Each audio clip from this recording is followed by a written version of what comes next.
Now, hello, Natasha. Oh, hello, Kate. How are you? How are you today? Glad to see you. I'm glad to see you too. Welcome everyone. I'm Natasha Pren. Welcome back to Kate and Natasha, AEDP therapy in the age of the coronavirus. I'm Natasha Pren. I'm Kate Halliday. Hello. Hello, hello. Kate and I were just gathering ourselves before we pressed record, and in case any of you think I went out and got a haircut, I just cut my hair myself and I ironed my shirt. So 2 months into the pandemic, here we are. Yeah, and Natasha was mentioning about how we're in a weird stage of the pandemic. And the word that you mentioned, Natasha, was misery. And I think there is some misery associated with the ambivalence that people are feeling, us included, that we're being told on the one hand, things are opening up and there's an impulse to go out into the world more. And on the other hand, we're getting actual data that says maybe not such a good plan. Yes. And I think everyone we're talking to is suffering from the same internal torque. And it makes us unhappier. I think we're both hearing more distress. Yes. More distress. Yes. Yeah. It's definitely. And I just want to give credit to Eileen Russell, one of our faculty members who wrote to the AEDP listserv saying that this is an actual phenomenon, this sort of, when we have a perceived choice, we feel more unhappy. That got us thinking about just acknowledging it for everyone. We're hearing a lot of misery and this feeling of choice, and also that people are doing things rather differently depending on where they are. And so who they are and what their circumstances are. Right, and their level of comfort or discomfort, and yeah. So navigating that personally can actually, you can run into conflict with friends or family, which there's a source of misery. We just had my wife and I just had that experience. It was uncomfortable and we're still metabolizing it. So there's a lot. And so naming it felt really important. Yes. Yeah.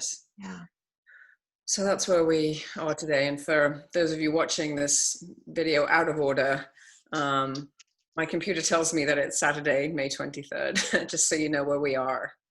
About 8 weeks in, 9 weeks in. Right. So having named that, what we were also thinking was to kind of upregulate ourselves, is that thinking about specific ADP skills, interventions that we use, and I feel really important and central. There are two in particular that Natasha and I realized we hadn't really made specific mention of and elaborated on. One is asking permission. And the other is affirming. So let's talk. Yes, let's talk. So yes, teaching skills, we nearly always say, ask open-ended questions, assume present, like what's inside, where is that located? But then the very important question is, would it be okay if we stayed with that together? Would it be okay if we explored that together? Would it be okay if? And this is the moment where you want a very strong yes, or welcoming also a very strong no. A red light is just as good information as a green light to go forwards. So that's where our tracking, if someone is nodding but you see them pull back, you might say, "Whoa, hold on." Yes. Check inside. Is that a yes? Is that a solid yes? Yes. Right. And the reason this is so important is it co-creates safety, but it also demonstrates that we want to be with them every step of the way, shoulder to shoulder. So that when we go somewhere, we've got the energetic thrust together to go there. Right. So the language I nearly always use is, would it be okay if we stayed with this? I love to offer a time limit for just a couple of minutes, for just 2 minutes, 5 minutes, 30 seconds more. If somebody says it's really hard, would it be okay if we stayed with this for just a few more seconds? Because every time, this is the psychoeducation, every time we do it, just grows your capacity a little bit right here, right now with me. Would that be okay? And then I love to add in Ben Lipton's intervention, which is, and if it didn't feel okay, would you feel you could tell me? You know, I love to add that, you know, would you feel safe enough to tell me? And I really want to know if it's a no, because that's important for both of us.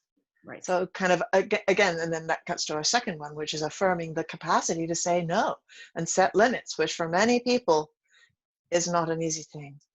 Right.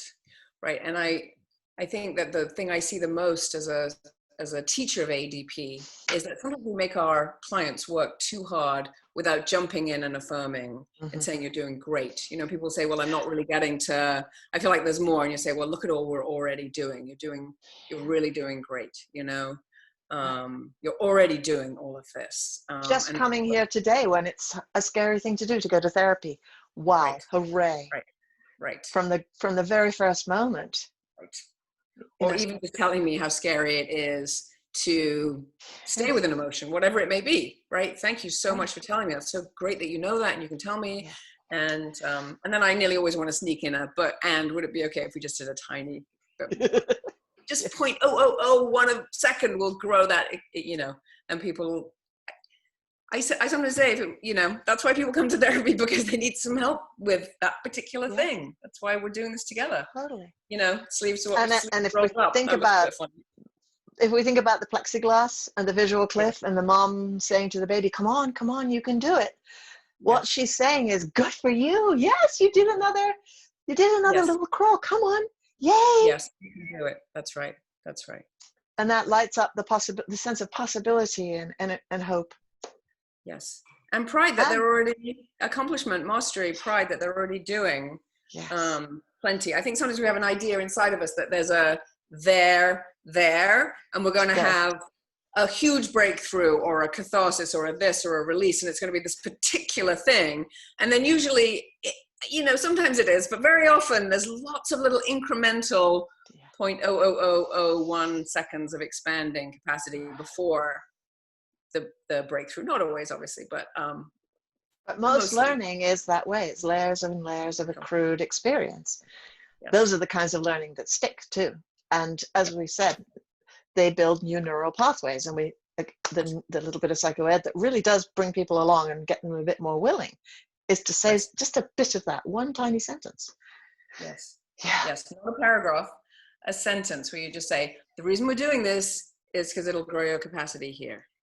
Should we do that? Yes. Okay. Ask permission. Great. Wow. So good for us, Natasha. Yes. We did what we set out to do, I think. How does it feel? It feels great. Yeah. Thank you so much for noticing that. And, you know, the thing that we're hearing most from our viewers is that short and sweet is so great, because we're so overloaded, you know, and fatigued now, I think, with people being helpful with an hour of this or an hour and a half of that. And just these little, we're hoping and we're hearing, so we want to keep it short, that these snippets are just really a boost for you all as you head into your clinical sessions or at the end of your day with a cup of tea, whatever feels right to you. So take a moment, notice how it's felt. Yeah. And thank you all. Yeah. Thank you. And take care. Take care. To be continued. Bye. Bye. Bye.